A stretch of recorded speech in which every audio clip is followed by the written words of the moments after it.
live twice on a Monday, but I had to come on here and go live because I just had a meeting with a teacher.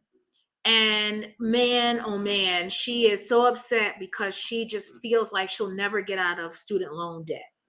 All right, so let's talk about this for a minute. I want to do a little history lesson about a little history lesson. So let's take it back to a time period when people were thriving. You know, a lot of people were working in the factories. Everybody was busy working, doing their thing. Well, culturally, especially in the Black community, when the factories closed down. Oh, and also let me take it back. Not only were the factories booming and things, and there was jobs, but your schools had many programs that were putting people in certificate programs, putting people directly into the workforce. Everybody didn't go to college. Everybody didn't have to go to college.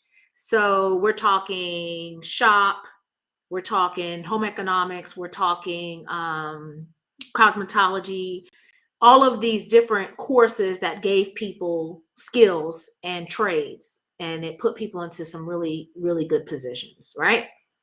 Okay.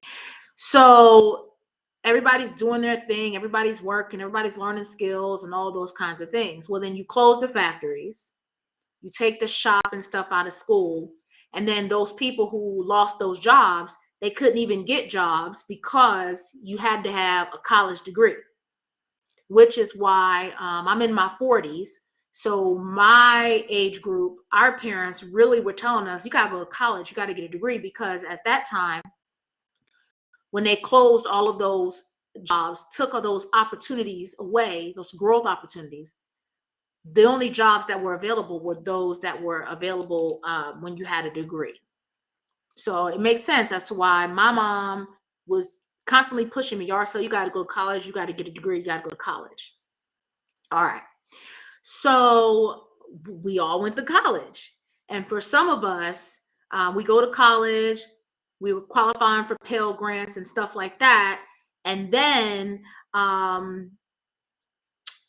there were these things called student loans. And so for some people, if you went to an out-of-state school or private school, you may have needed to take out more loans in order to pay for college. And then for some people, your school was paid for with your grants because of the income of your family. However, you quickly learned that if you click this button, you'll get some extra money just in case you needed it. And that way you don't have to go back home or call back home because they didn't have any money either. So, I mean, it was what people did.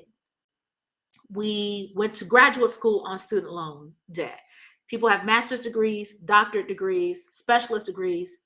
All of these things, we did it with student loans. Okay. Now we're getting a little more wise and we are preparing for college for our kids. We're saving money in 529s and brokerage accounts for our kids. We're putting money aside. We're sending kids to community college.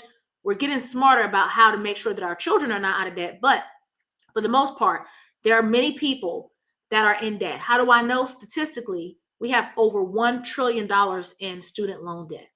Okay. So as I sit with my colleagues, and I call them my colleagues because even though I am in free enterprise as an entrepreneur, I am still an educator.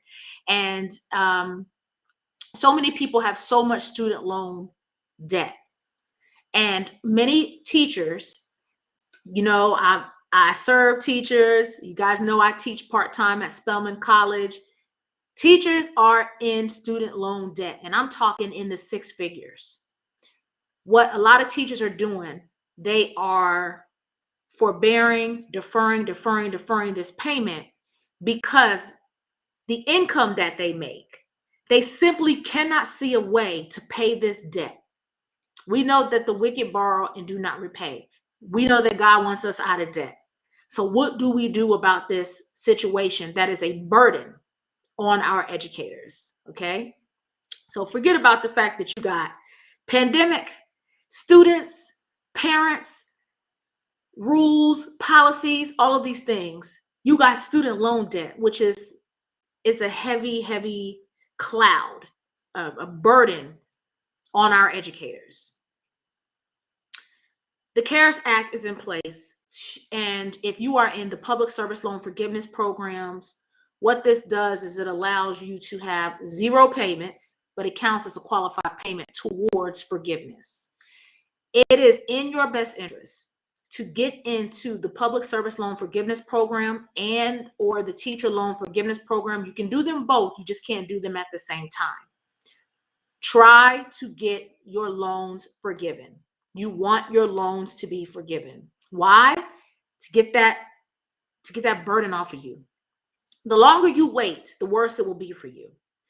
And for many educators, they are relying on the teacher retirement system, the state teacher retirement system, as your pension.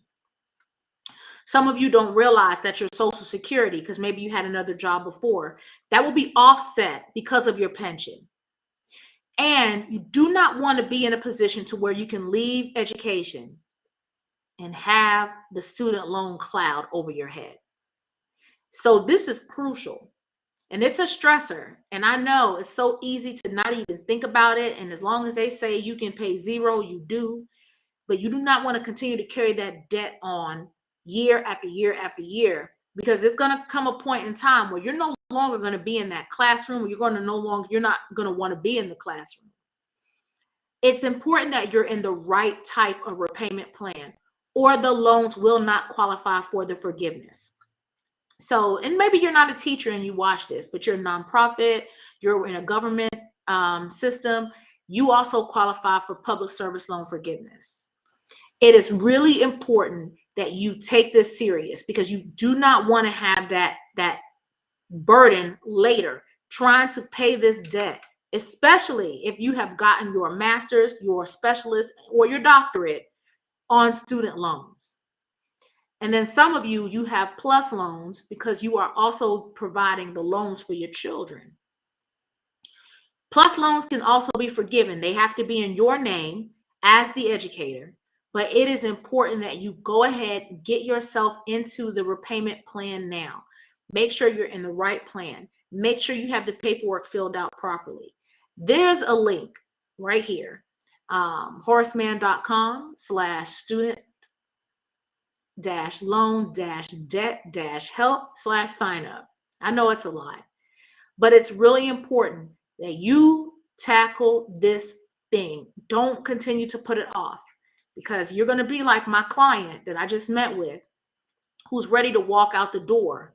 And now she's got this cloud over her, this burden of, how am I going to pay this student loan debt back now that my income has been cut in half?